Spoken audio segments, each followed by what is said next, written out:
You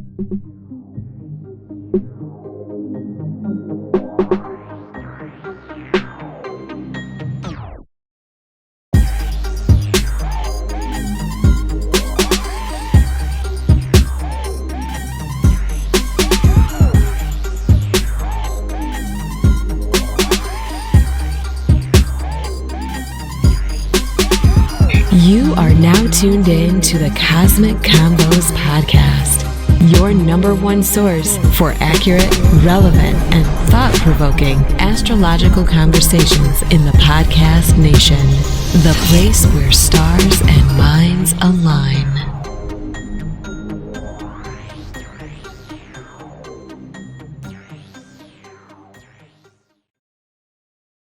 Peace. You're now tuned into the Cosmic Convos podcast. I'm your humble host, Harut, and we got the man of the hour, Brother Ra. How you doing? Brother, getting better and better every day. How about yourself, King? Same thing, man. Same thing, man. Whatnot, you know, getting acclimated to the new rules of engagement, and everything like that. But everything is well.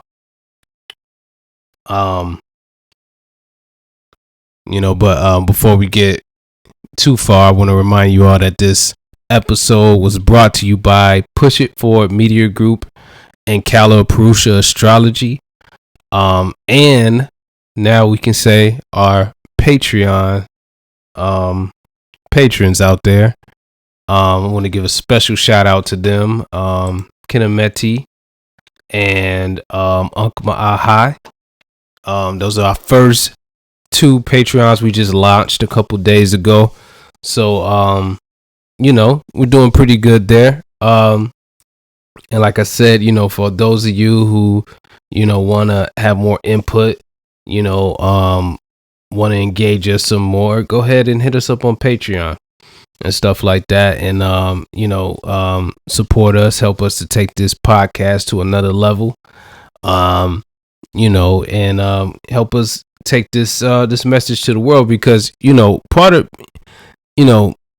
one of the major things is that we kind of this form of astrology, whether you're talking about sidereal or the Jyotish brand of astrology in the Western world, it still isn't mainstream. It's one of those things that's kind of it's kind of still up and coming. And then especially when you come in, get into some of the more, in the Black communities and the Latin communities, different things like that, it's still relatively unknown.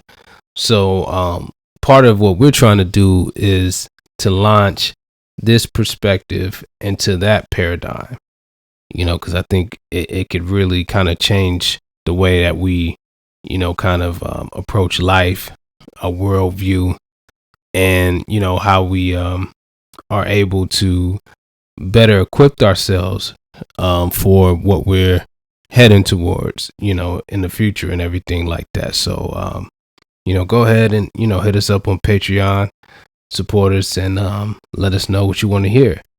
But to get with us on social media, you can follow us at Cosmic Convo, COSMIC Convo. That's on Instagram. You can find us on Facebook at Cosmic Convos Podcast. You can hit us up there. And also, we've also started uploading the episodes, from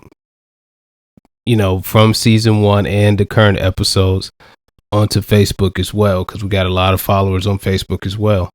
So, you guys, that's another outlet for you to stream the podcast, right? Brother Rod, tell them how can I get with you on Calipurusha Astrology? Pretty much 3 different main avenues to get a hold of me.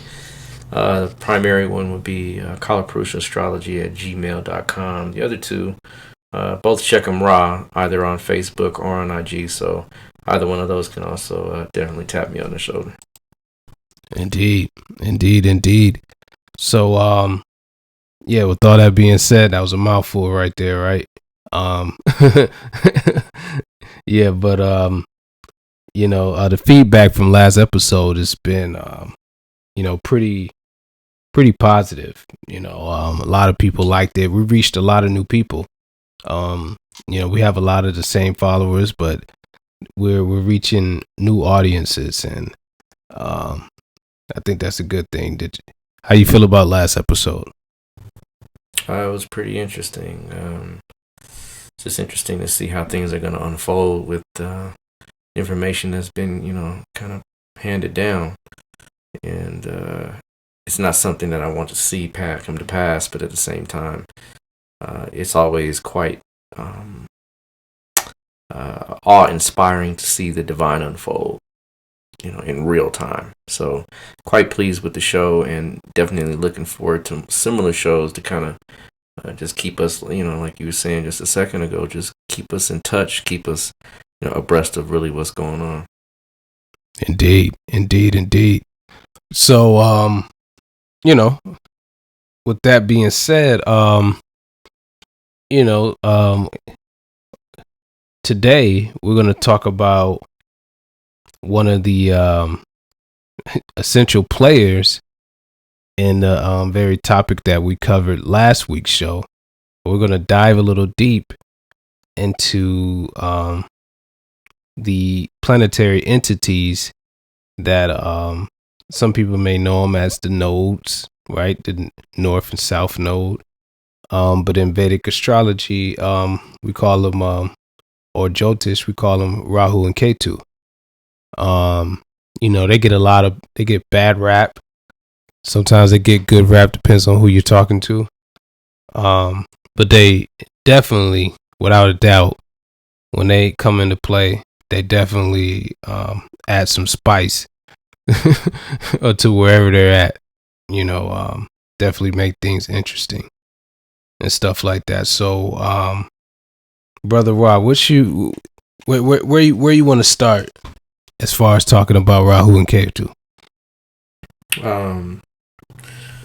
For a lot of people, when they study or when they kind of get wind of Rahu and Ketu, it's kind of hard to kind of conceptualize what it is. Yeah. And so to kind of help the people out to conceptualize what Rahu and Ketu are, or what the northern nodes are, I think it's best to start there and then kind of really show how that astronomical aspect of it correlates to the astrological aspect. Because really what we're studying are the realized effects of astronomy. You can't study astrology without astronomy, and anyone that does will very soon find out that if they're trying to make predictions or trying to come to use it in a way that is futuristic, they're going to be shortchanged. Yeah. So understanding the astronomical aspects always yields the astrological realizations. And so the nodes literally are, everything comes in duality, if you will. Everything comes in yin and yang, hot and cold, left, right, up, down, you name it, everything comes in twos. And so the energies of the earth are no different. You have the northern, you have in magnetic, or in magnetism, you have the northern side and you have the southern side, and the two poles themselves still hold the same understanding that Rahu and Ketu produce, meaning that when you understand that magnetic poles have an attraction and repulsion to things, then you begin to understand what Rahu and Ketu really do. Yeah. The attraction and repulsion of things. And so, even within the human body, we have poles, right? We have energetic systems, right, that always end up in poles, from India to China, right? It's the same. You have energetics that are in the body that represent the dualities of nature. And so, moving into the astronomical aspect of it, the moon's orbit is still it's on the ecliptic, but it's slightly inclined to the ecliptic, meaning, and the ecliptic, folks, is the band where it's kind of like the plane where all the planets kind of rotate around the sun, but from our perspective, the sun goes or travels on the same plane. So like the sun, when it comes up, rises east and goes over to the west, it always happens in the south. All the planets that travel in the sky travel in the south, in the northern hemisphere of the globe. Right. So when you're looking at that where those planets and where those signs, zodiac signs are, that's called the ecliptic. Right. It's about 16 degrees, right, north and south, right? It's about 8 degrees depending on where you're looking at it from in the sky, but total 16 degrees. Within that 16-degree path, the sun is inclined 5 degrees slightly. So what that means is that it doesn't always stay on the same exact kind of parallel. It kind of wobbles a little, right? Like a serpent, like goes up and down, right? So the sun is pretty steady on its path, but it also moves as well.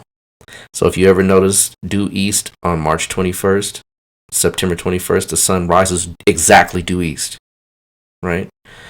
It starts to slightly go southwest, right? It slightly goes southeast, slightly goes northeast, backward and forward, right? So in the winter solstice, it's northeast, right? In the summer solstice, it's southeast. Yeah. Right. And so when they go backward and forward, they also kind of create this wobble, right? So they have these two things that kind of wobble, and they wobble all throughout the year, but then they every 6 months they match up perfectly, right? And when they match up perfectly, the moon covers the sun's disk, right? So the moon covering the sun's disk, right? It blocks the sun. Now, the northern node is where the actual moon's path moves from south to north, meaning it's going on a northern trajectory. Yeah. Right? The southern node is where the moon is going from north to south. It's on a southern trajectory. So when these things happen, and they happen twice a year when they align perfectly, sun, moon, and earth, when they align perfectly, this produces a shadow on the earth. Right. Now, this is phenomenal, and most people kind of take it for granted, but this is a rare event. Not to say it's rare that it happens every 6 months, right, every year, but the way it's aligned, it's so perfectly aligned that for the moon to perfectly blot out the sun, because remember, the moon could be a little bit bigger, right? The moon could be a little bit smaller, but it actually, from our perspective, it fits directly over the sun, which creates, I hate to say it, with a corona, right? So the corona, right, that kind of fiery ring that appears when we have a solar eclipse. And there's two different types of eclipses. There's a solar eclipse and there's a lunar eclipse, and they always happen near to each other, right? Solar eclipse first, then the lunar eclipse follows the lunar cycle directly after. Yeah.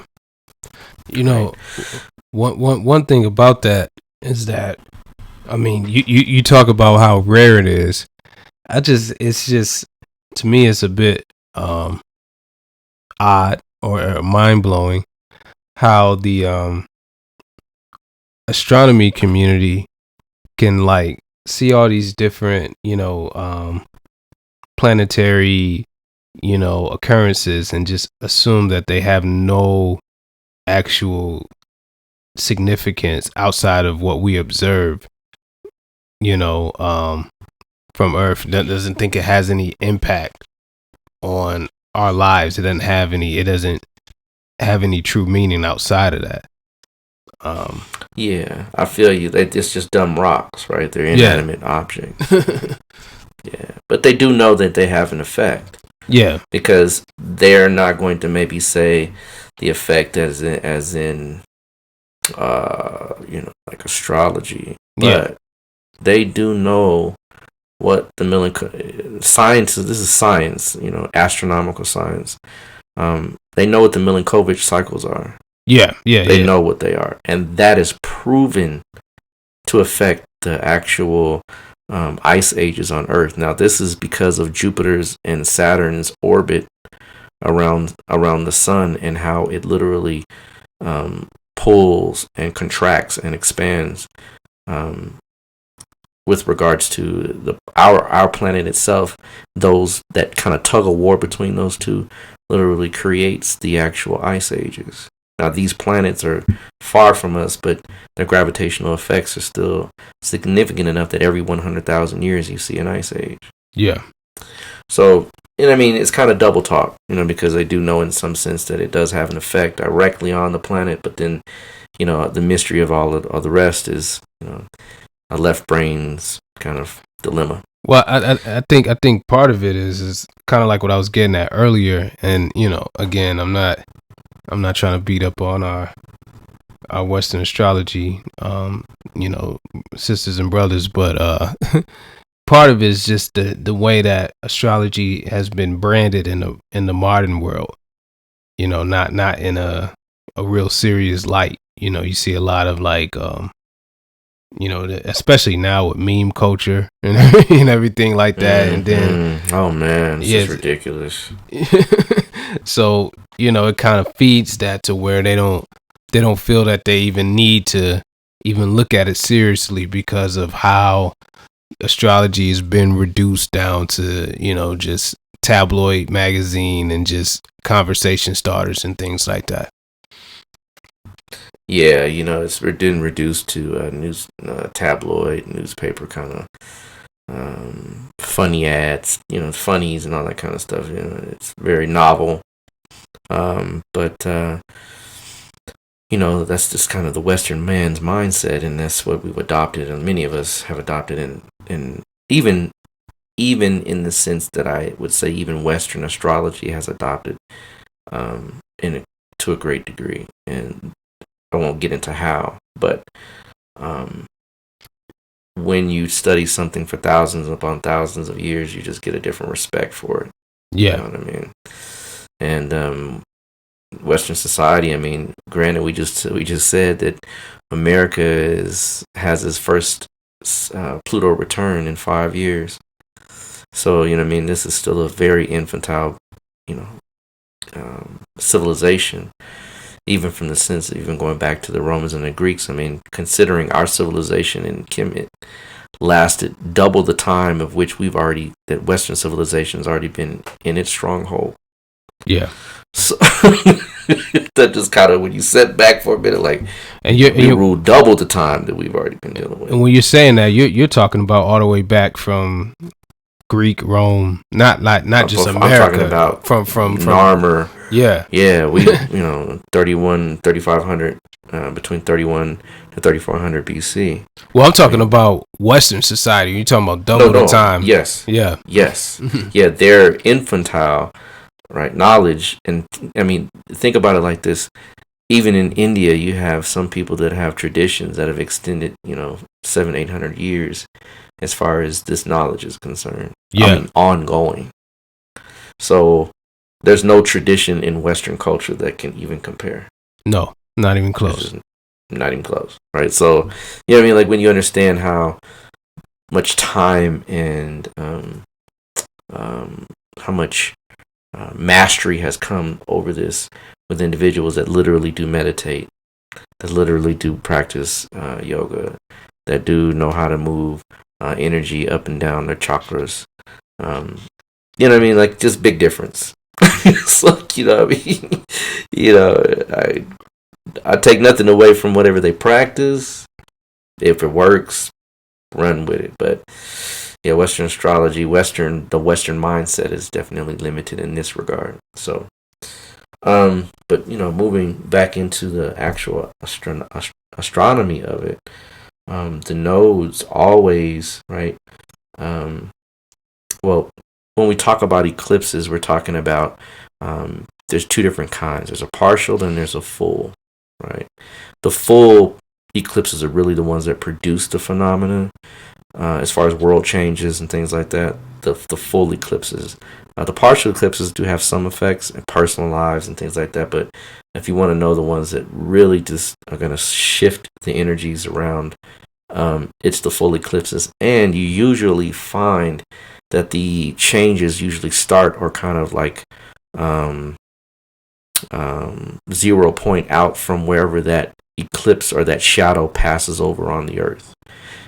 Not everyone on the earth experiences a full eclipse at the same time. So when we had the one here in America on August 21st, I believe it was 2017, only certain people even in America could see the full eclipse because of the very narrow path. It's like a serpent that actually moves over the earth, literally, when you look at it. So, when you understand that you're looking at some rare, and that's why I say it's rare, right? Because it does happen every 6 months, but when it happens every 6 months, we do know we can predict where it's going to be. But I mean, imagine 3,000 years ago, right, when these things happened. I mean, it seemed almost godly. So, understanding it from an astronomical purview, we get an understanding of what the significance are behind, number one, the sun, the moon, and the earth coming together to make this phenomenon. Number two, they're always 180 degrees apart, right? Number three, they're constantly moving retrograde, meaning they have a western trajectory. They move westerly, right? Most planets move the opposite direction. Yeah. So,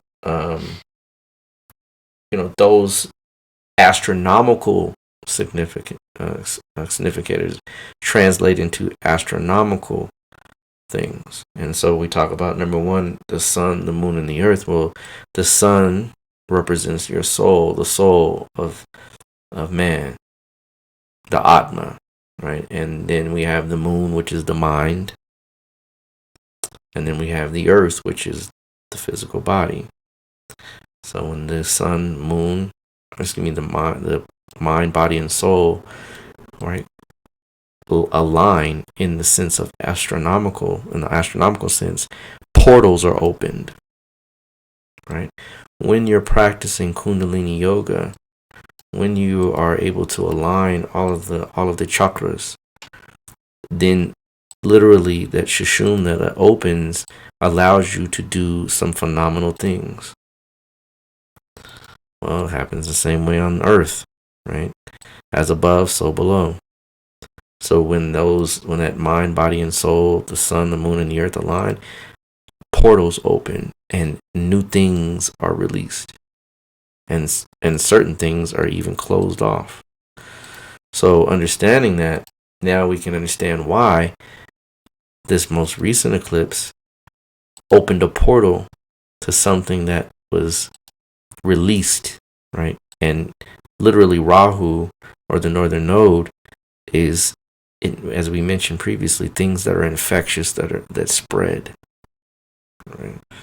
So opening this portal, opening this door, opening this unforeseen event, that's what they do.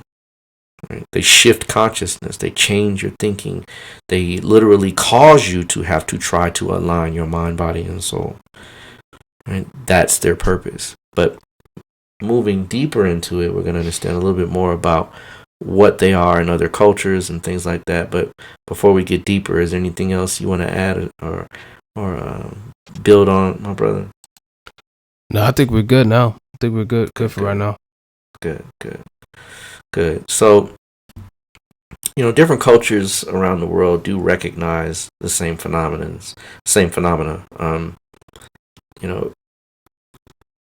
Each culture that's ancient really kind of even has their own astrology. I mean, you have Burmese astrology, you have which is called Mahabodhi, you have Chinese astrology, Bazi, and even different forms of that. You have astrology in India, you have astrology in Persia, you have astrology in, pretty much every, the Mayans.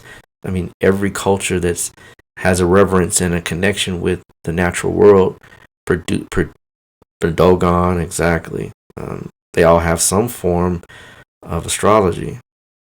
And so, understanding this, then you get to understand that they all have a respect for the same phenomena, just under different names.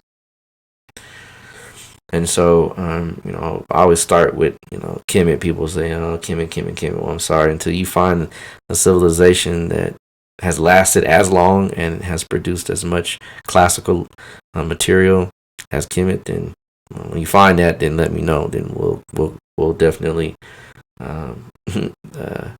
ride that one out. But Kemet had its own astrological system, and there is even conjecture that Kemet began or originated in astrology. Some people say the Babylonians, some people say the Cometians.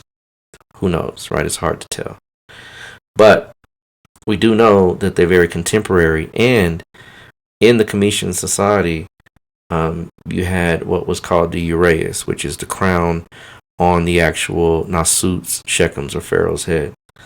And that crown was divided into two aspects. Now, sometimes you would see it with one aspect, which is primarily the cobra, but many times you would also see it with a cobra and a vulture. Now, the uraeus crown, because it was split, and the Cometians had a very deep understanding of biology and anatomy, and so they even understood that the bifurcation of the brain, right, is very special, and that all things come into, everything that we deal with in Kemet comes into duality, is expressed throughout Kemet. But remember, we said yin and yang come in everything, and so the uraeus crown, right, was split, and between one was called Wajet and one was called Nekbet. Well, Wajet is the actual cobra on the crown, and the Nekbet is the actual vulture. And they were called tutelary deities in some respect, meaning that they were there to assist and aid the king or the Nasut in his abilities to govern the land. Well, that uraeus crown, that Nekbet and Wachet, correlate directly to Rahu and Ketu, Nekbet being Rahu and Wachet being Ketu. You also have it even in the Yoruba tradition. It's not so readily seen because it doesn't have a dualistic aspect in the Yoruba tradition. It's whole, but for all intents and purposes, still there. And there is a principle in the Yoruba tradition called Osumare, the rainbow serpent. And understanding that rainbow serpent even produces the ability to create what you call the Dilogun, or the oracle. And so it's phenomenal that Osumare is connected to the ability to foretell the future, right, in Yoruba culture. Not directly, but indirectly. You have it in the Greek culture. It's called Eurobos, right, with the serpent's tail in its mouth. You have it even in the Mayan culture, the respect for the feathered serpent, right, Quetzalcoatl. So it's everywhere, right? These things, these ancient cultures understood keenly that the serpentine power was invested in everything as far as life is concerned. In fact, you could even say it almost is life. But the primary thing I want people to understand is that this is not something that is exclusive per culture. This is something that's known worldwide in ancient times. And so a profound respect was given for the times that manifested as far as any type of eclipse are concerned. In fact, in India, in the teachings, they do say you shouldn't be outside during these times. I personally don't go outside during eclipses.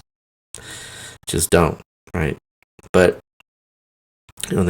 they claim there's no science behind it to support it, but I can kind of tell you that I've seen some things when people do things that are under the eclipse and they're not out there doing things the right way, it usually comes back tenfold.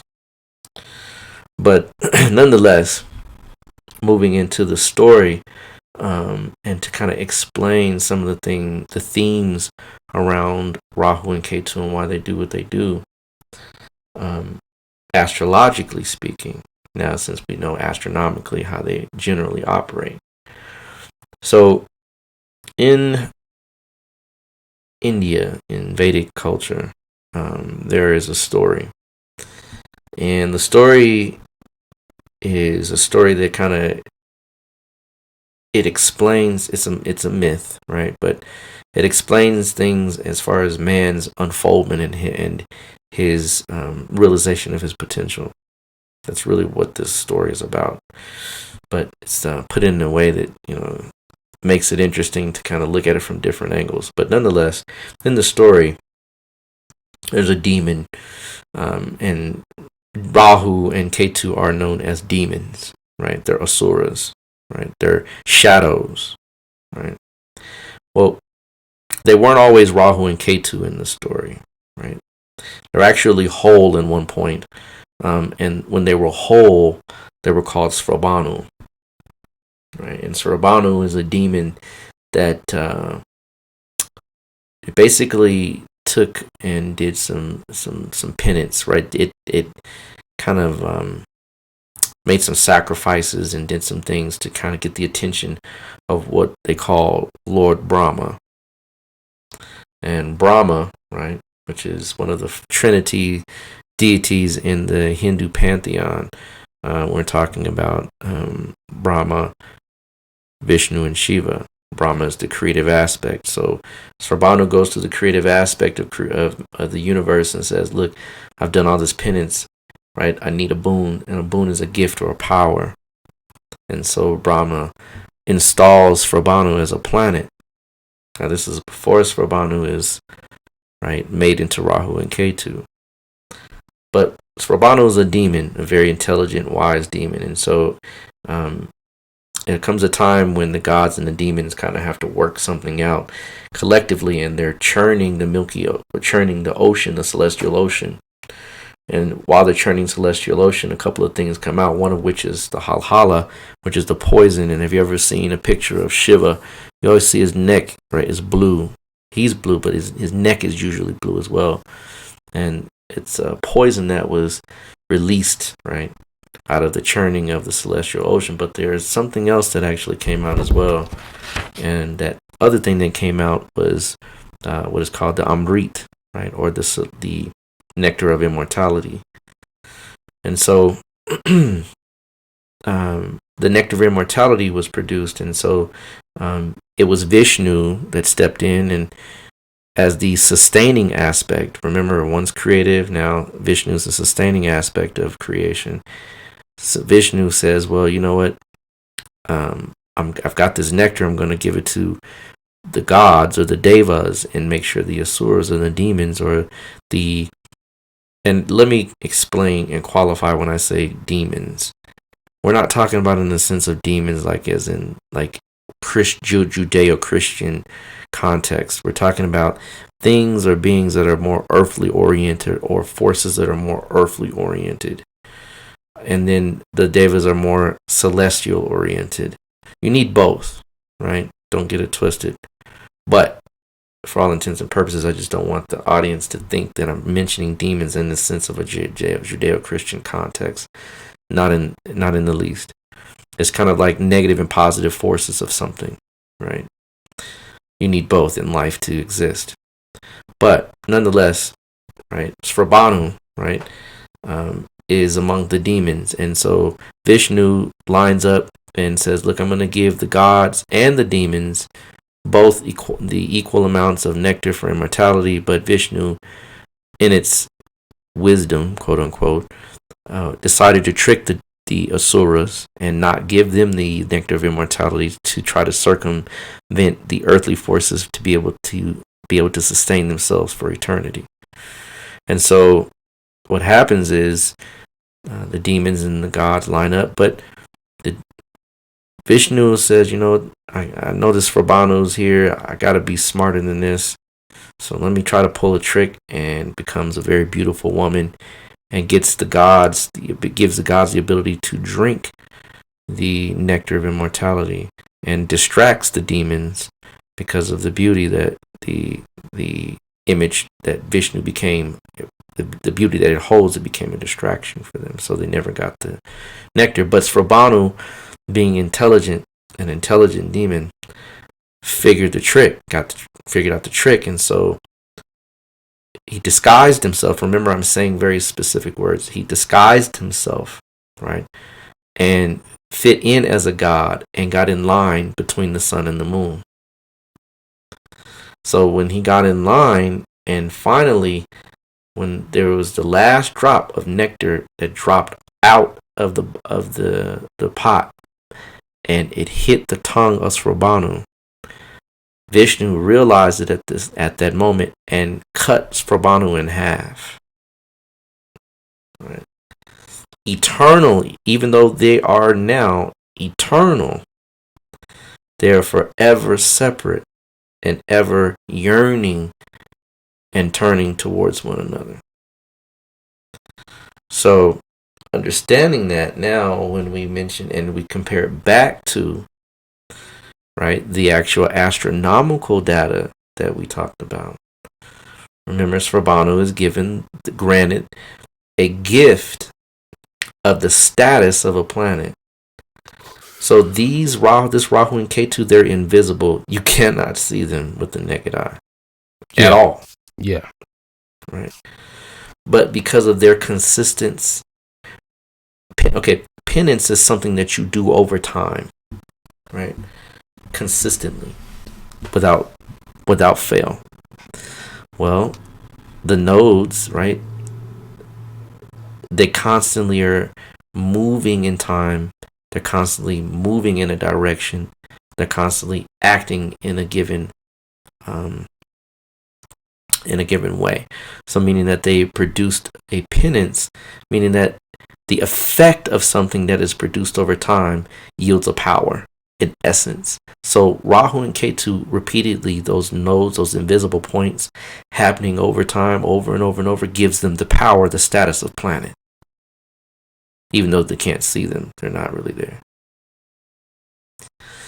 And understanding also, remember we're saying you can't see them, these things are invisible. We're talking about things that are now invisible. So in astrology, Rahu and Ketu represent things that are unseen.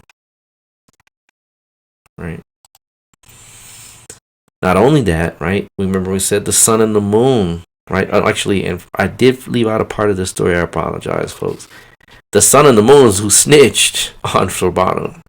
They told Vishnu, "Hey, look, we got a demon in here." And that's when Vishnu took out his chakra. It's not chakras. It's chakra. So he took out his chakra and cut the demon in half. When he cut it in half, the sun and the moon is who snitched. And so Rahu swore that he would always, right, be against or have issue or complaint with the sun and the moon. Mm-hmm. Right. Well, the sun and the moon is involved in the eclipse pattern. Right. Yeah. So hence, right, when we're talking about these phenomena, we're talking about astronomy becoming astrology. And so because they're cut in half and they're eternally apart, that's why they're always 180 degrees, literally exactly apart from one another for all time. Understanding it astrologically speaking, wherever Rahu is, the opposite effect is produced in the house that's away from Rahu, the seventh house away. So the exact effect of whatever is going on there is the repulsion on the other side of the same coin. Give an example. If your Rahu is in your first house, you typically have a compulsion to do things your way or to do things that are oriented towards making you the primary beneficiary of all things. That means that the natural response is for you to deny other people, which is the seventh house. Yeah. And the other people that you usually deny is the ones that are closest to you, i.e. your mate. So this person becomes very self-consumed, henceforth their relationship suffers. But in the past life, they already did the relationship thing. So it's calling forth to them the attention for them, calling attention for them to become a self-aware person, not negating themselves so much. So it's this dualistic play with things, right? That this dualism, this back and forth, creates kind of a snap, and it opens a portal. That's how you read it in a chart.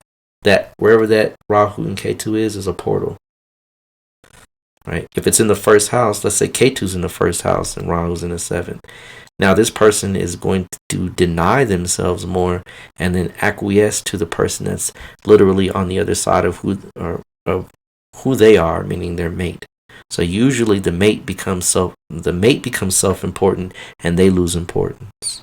Well, in the last life, they were self-important. So it balances things, right? Yeah. It literally pulls you out of one thing to pull you into another, and that pulling and pushing creates a snap, and it opens your consciousness to see, hey, I'm going back and forth here, right? So, right, understanding these things, then you get a deeper sense of how, right, when Rahu, which is the northern node, devours the sun, what does that truly do? It affects your ability to make decisions. Right? It circumnavigates your ability to make decisions. I mean, hence, how many decisions can you make right now? You're pretty narrowed in your decision-making capacity to do the things that you want to do. Henceforth, that's the effects that Rahu produces. It's a whole new reality, isn't it? Yeah. Right? I mean, this 19 years ago, we had a whole new reality. 9/11 changed the world. Oh, yeah. I mean, you got Homeland Security. You got, I mean, people don't realize it, but back then, you didn't have to really go through that security check-in when you fly. No. Not like that. You could get all types of stuff on the plane. Oh man, I mean easily. And the thing is, you know, I mean, a whole new TSA is created out of that. I mean, I never saw TSA before 9/11. So they have a whole force now that deals with, I mean, like you said, Homeland Security. I mean, they have different things that shifted the world. Well, here we go again. That was 19 years ago, and it takes 19 years for the nodes to return to the same place they were 19 years ago. So every 19 years is a repeat of that same nodal placement. Well, 19 years ago, we had 9/11. And because this country called America is the centerpiece of the world, I mean, it didn't start here, but now they're saying now America is the epicenter. So, I mean, like, you have to kind of really understand that when you really look at things, this is how the ancients ruled for so long, because they watched these cycles for so long, and they knew how to move with nature, how to move with the divine. Yeah. We can do that on our daily lives by paying attention to the nodes as well. Yeah, absolutely. The other thing I want to mention, though, it's kind of like the imagery that goes along with this. And so Rahu, really, it's a serpent, right? And it's pictured as a serpent, like a serpent's head, right, with a body, like a human body. But that serpentine energy, right? You watch like Animal Planet, right? You like Peep Game. You ever look on the back of the hood of the cobra? Yeah. Yeah. The back of the hood of the cobra has the Ketu. With you know, each planet has a glyph. Mm-hmm. The glyph for Ketu is on the back of the cobra's head. Yep. Right. And the glyph for Ketu is just the opposite of Rahu. You just switch them around, right? Mm-hmm. They're the same glyph. There's just upside. One's upside down. One's right side up. Right.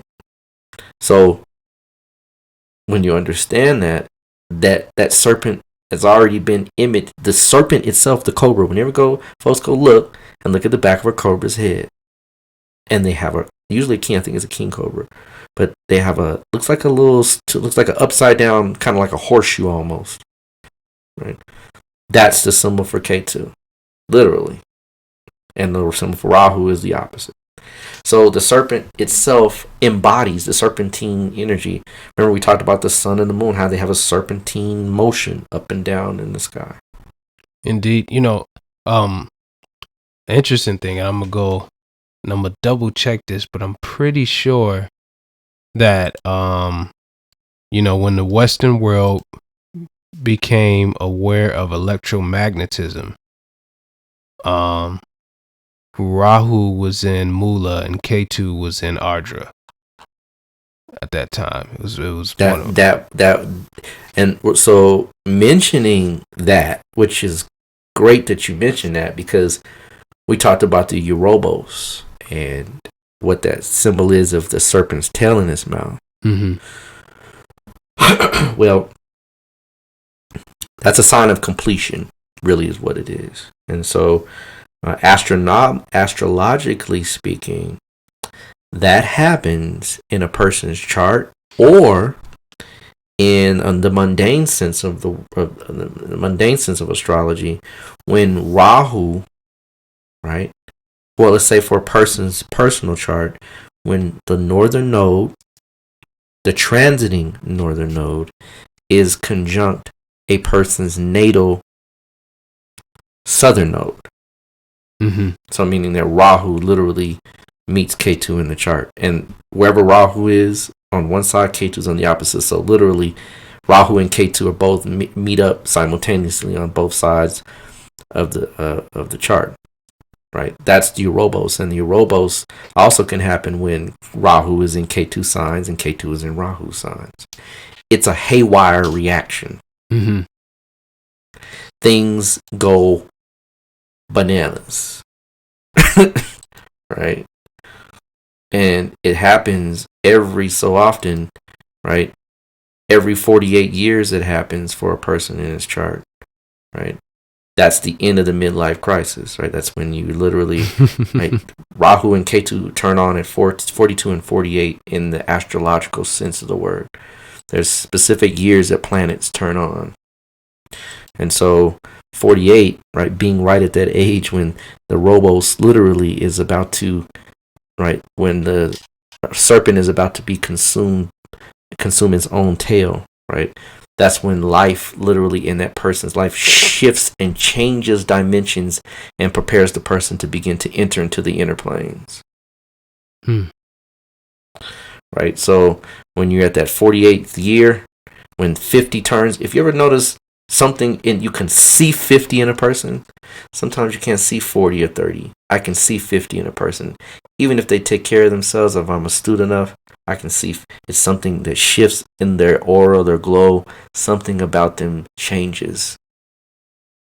Right? And I'm close to that age, so right? I'm sure this is going to be eventful, right? So knowing that, right? Then you understand that, like, when we have these things, these events, because Rahu's in his own sign and Ketu's in its own sign. Right? Well, when it's in its own sign, it's going to produce what it does well in and of itself, meaning that Gemini and the sign that is in Ardra, right? That's a very tumultuous sign. Gemini is the most unstable sign.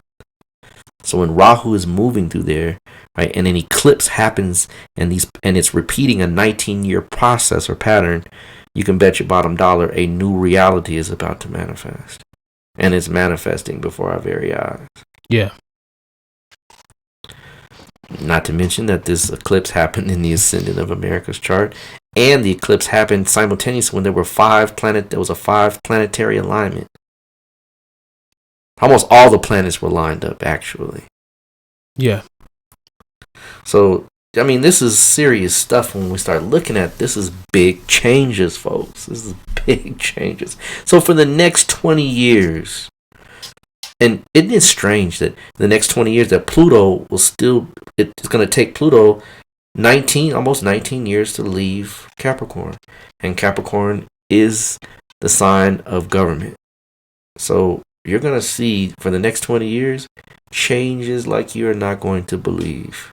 Yeah. You're not going to, your life, my life, our life in this lifetime right, will be the starting point for the changes that are about to come, that are going to literally lead us into a new age. We're not there yet, folks.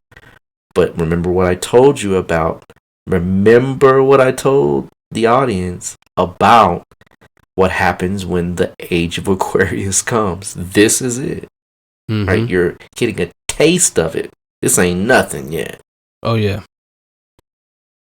Yeah, things they don't just switch overnight like that. I mean, you gotta kind of. I mean, for some people, this reality seems like night and day, but the systems were already in place for it to function how it's functioning now. So it's not a true night and day. It's like things have to happen to usher in whatever new changes is that we're going to see when the actual age of Aquarius comes in. But these are the pretexts. Yeah. Right. These are the forward. These are the preliminary starting points for this to come. Because, I mean, granted, right, this is this run, and the more commerce. I mean, think about it like this. In the 1900s, you had the swine flu, right? Mm-hmm. That killed a lot of people. But they didn't have the same type of transit system that we have. And so having a transit system where people can literally leave one part of the globe and go to another part of the globe. And I'm not talking about like military people or wealthy people. Yeah, maybe in the 1900s. And the thing about the airplane was just invented in the early 1900s. So 1918, it wasn't no jetliners. You had to take a boat. You had to take a boat, right? So, you know what I mean? There was some delay there, right? There's no delay now, right? You can transmit something around the world in a matter of hours. So this is what we're seeing, and that is Gemini, isn't it? Yeah. So the quick transactions, the short travels, right? Because they claim that it short traveled from China to here. Short travel, I don't know. I don't buy that, but okay. I think it was airborne from the beginning. I honestly am beginning to believe it's weaponized. Because I'm watching the news, I'm paying attention to how viruses have worked in the past, and this is a little different. It's a little different. If you notice, it's almost random. These disease doesn't usually do random stuff. It has a very select type of individual host that it likes. This is different. So I'm not going to say that it is for certain, but I surmise this is something that is weaponized and they're not telling us. There's some hidden things or some things that we don't know about. There's some things we don't know. That's why they keep telling you stay inside, stay inside, stay inside. If it's stay inside, because I know somebody said, well, if it's airborne, how come they not wearing a mask? Well, trust me. You don't even know if they have an antidote or if they have a vaccine already for this. It's possible. You just don't know. So I'm not going to sit here and act like because somebody's not wearing a mask, that's not airborne. And the people that are up there are not too astute themselves either. Trust me. I think that at this point, they themselves don't want to become obvious, right? In saying, hey, this is airborne. Now you really are going to have to stay at home. That would create a panic. I think they just want to avoid that at all costs. Yeah. Because it's already a panic. And if they go further with this, it's just going to be anarchy. And they don't want that right now. So they're trying to not say the obvious. But if you read between the lines, if you're an intelligent individual, you can see this is airborne. So, that being said, Rahu and Ketu in astrology produce some strange effects. Ghosts, right? Apparitions, catastrophes,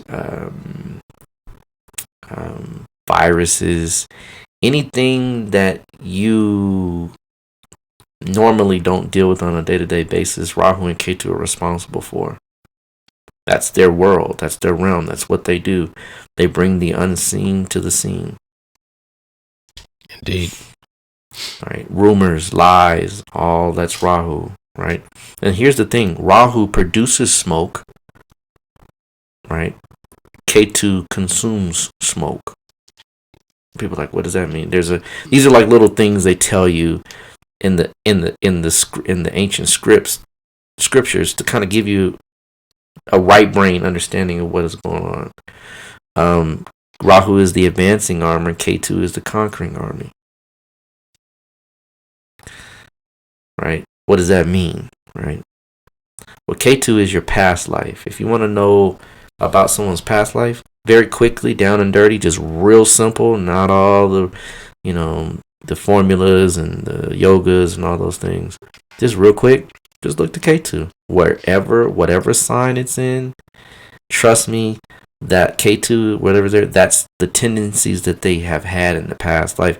And there's tendencies that they typically do. There's things they do very well, or they're innately there inside of their character. Whereas Rahu, that is the area that they're the most confused about, or that's the area where they usually have to develop, or there's not a clear understanding about it, because this is the life where they're going to get that under control. Mm-hmm. So, right, just down and dirty, Ketu is your past life. Just real simple, right? And so when you begin to understand that all of the past life stuff that you've dealt with is kind of in a knot in that Ketu house and sign. What unties the knot is wherever Rahu is. So, these little small things, when you begin to understand, Rahu creates revolutions, right? Upheavals, coups, riots. Are you seeing? Just wait. It gets better, y'all, right? This thing is still going to grow. Things are going to continue. The one thing I would say is that the society that we live in now versus maybe when a lot of other things were portrayed, like we thought that this would be like this, that, and the other. Society is very different, and it's hard to lock people down. I mean, it just literally, you'd have to have somebody on every street corner. It's just, the world is not the same as what people imagine, to say everybody's just gonna, they can't lock people down like that. It'd be challenging for them to do so, especially considering that most Americans are just, they don't care. I'm watching people outside, and I don't see any regard for any rules of social distancing and nothing. You know what I mean? Just people are people. So we live in a society now where we're not going to be completely like just where there's just nothing, no food, no nothing. That we don't live in that world, but it is going to become scarce, and it is going to become where you're going to have to manage your affairs. So with that being said, right, that's why Rahu and Ketu do the strange things that they do, because they're very rare, right, phenomenon. They're there to literally shift your thinking into a paradigm that is going to prepare you to become better and more evolved. If that makes sense. Indeed.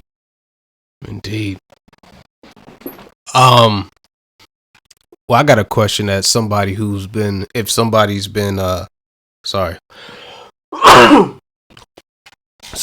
studying astrology a little bit, and may notice that, your Rahu period is about 18 years.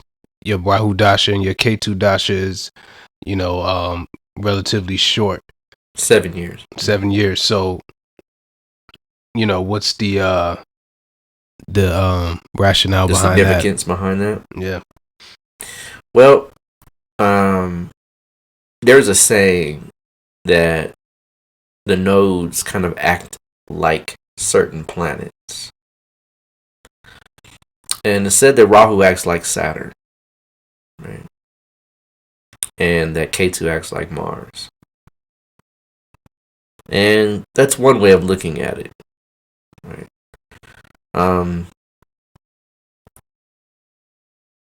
But the other way is, Rahu is the head of a serpent, right? In order for you to experience Rahu, right? This is how Rahu works for most folks that really kind of want to know, how does it work? Well, Rahu creates insatiable desires, right? To the point where you become relentless in the approach of that thing, wherever Rahu is and whatever sign it's placed in. Those two things kind of combine to give you an idea of what that person will do and how they'll go about it. But it's insatiable, meaning to the point where you can't see. And in fact, snakes have very poor vision. Yeah. You can't see that well. But they have awesome heat vision, right? Infrared. But nonetheless, right? When the snake becomes, when it's time for the snake to grow, what happens? Sheds its skin. Right. Now that doesn't happen in one fell swoop. There's an actual process called molting. And molting is how Rahu works. So the snake skin becomes old, right? And so it encrusts itself around the person. Did you hear what I said? It encrusts the person around. It encrusts itself around the snake. Excuse me. Mm-hmm. The skin. And so just like the desire encrusts itself around the person, and they have a headlong desire to go and do something, right? And they usually get it until they realize it does not give them what they desire, and so they shed it. Well, you have to have time for that process to happen, right? Yeah. Typically, 7 years wouldn't be enough for that to happen. So you need a period, I would say at least 15, 18, obviously, right? So you need time for that process to continue over and over and over and over and over again, until the person finally, when Rahu is done with them and they move into the Jupiter period, they have a sense of enlightenment. Yeah. That's why I would surmise that Rahu's period is so long. And it's actually close to the amount of time that it takes for Rahu to make one full return. I said 19 years. I'm just rounding it 18.5. It actually is 18.5 years for Rahu to make one full return. Yeah. So that's also another link in as to the number of years as to why. Ketu is short, and thank God it is. Because if the divine put Ketu on you for 18 years, you probably wouldn't make it. None of us would, because Ketu is not designed. The Ketu inhales smoke. Mm-hmm. So it literally takes all the stuff in that Rahu's produced, and it literally spiritualizes you. Yeah. Ketu but spiritualizing you does not mean comfortability. Yeah. Right. So, right. All the smoke that you went through in the Rahu is consumed in the Ketu. That's what you heard. I said, like they say now, the Ketu wants all the smoke. Yeah, all the smoke. All what you want? Well, I got it for you, right? Because Ketu is just it's headless. It's like the rattlesnake. Like it's that constant heightened energy, right? The cobra, he has his head, he rears up, he can control himself. But a rattlesnake is very different. You can't, you can take a cobra, and you can, they have those guys that kind of like tame this, like the cobra, the snake charmer. Right? Yeah. You can do that with a cobra. You cannot do that with a rattlesnake. Try it and see what happens. Right? It's gonna bite you. Don't try. Guaranteed. Don't right? try. So Ketu is kind of like the rattlesnake. Yeah. Right? He's rattling and he's letting you know I'm coiled, and I will strike at any moment. right? You don't know when, just know I will, right? That's Ketu. Yeah. You know something is about to change. You know it. You feel it. It's a feeling. It's a gut feeling, right? I could go deeper. I mean, this goes deeper, right? Rahu is like the Ida, right? In yogic tradition, Rahu is like the Ida, right? And Ketu is the Pingala. They say you're not supposed to inhale through the Ida channel or through the nostril, the Ida nostril, because it can make you go insane. Mm-hmm. The left nostril specifically, right? It can make you go insane by just breathing in the left nostril constantly. In fact, they even have a whole yogic system that they can predict through the breath, through the Ida and Pingala, through the Rahu and Ketu, right? Mm-hmm. And so, I mean, it gets deep. It goes deep. I mean, if you really wanted to bring it down to brass tacks, Ketu is the enteric nervous system, and Rahu is the reptilian brain. And then when you study those things, understand that your gut has 100 million neurons.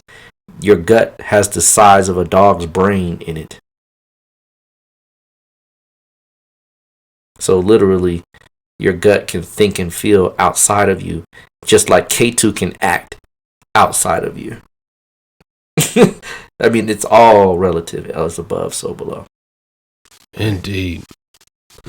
So, I mean, it gets deeper, y'all. It's just deeper than that. But just so you understand and give you a basic backdrop of what these nodes are and what they do and why they do what they do, what their true design is, and literally is to awaken man from his slumber. One of the greatest teachers in the world, if not the, in this day and time, said comfortability is a killer. And every time you become comfortable, guarantee something is coming to shake you out of your comfortability, and you are dealing with it right now. Everybody is. Indeed. Right? Absolutely. Right. So with that being said, I think we kind of got into the nodes a little deeper so that people can understand, what they are, what they do, what their astronomical correlations are, and then bringing that into the astrological world and seeing how it correlates directly to the phenomena in that. Absolutely. So yeah, with that being said, that was excellent wrap on that. Want to remind you all that this episode was brought to you by Push It Forward Media Group and Caliprusia Astrology and our patrons on Patreon. Right? Make sure you guys hit us up on Patreon. Go ahead and support the show. Help us take it to the next level, and follow us on Instagram, on Facebook, email, all our websites. We have all of that information on those outlets there. And Brother Ra, you got anything you want to say to the people before we officially close out? One thing I would admonish everyone to do is to, at this point in time, really link up with your spiritual community if you have one. Family is not just blood. We think it is, but sometimes your blood can be your worst enemy. This is a time to truly link with family, y'all. Extended family and spiritual family. Make sure your bond is unbreakable, meaning repair any damages, get over any issues, move past any differences, because I'm telling you, at this point in time, this is the time when the smallest thing it manifests 100-fold. Any spiritual work you do right now is going to be manifested on 100-fold. Anything you give, any forgiveness that you perform, any compassion, it's going to be double, tripled it's going to be, it literally, that's why these times come, because that's why they say it's a spiritual law, right? You know, they say that the rich get richer and the poor get poorer, right? Yeah. Well, the spiritually adept becomes spiritually stronger in adversity. But the spiritually weak become even weaker in adversity. So just by all means, folks, forgive each other, love each other. We're moving into a very specific time. Venus will be moving into Taurus. Use this time to properly realign socially and properly realign in your relationships and in your friendships. Because, folks, if you don't, when this is done, and I say this is done, it won't be any time in the near future. When I say done, I mean I'm talking about as the transformations that we're going to go through in the next coming years. You're going to see that your spiritual friends, your spiritual family, and the people that you love and know that are in your corner, that it's going to cause you to become even closer. You're going to have to move in with people. You're going to have to share now. You're going to be forced to live truth. So choose truth instead of being forced. Take a voluntary step to help each other and to, again, just forgive each other, folks. And I'll leave it at that. Indeed. Well, with that being said, everybody stay safe out there. Stay alert, stay driven. And, we'll be back here next week, same day. And we thank you all for tuning in. And we're out. Peace. Peace.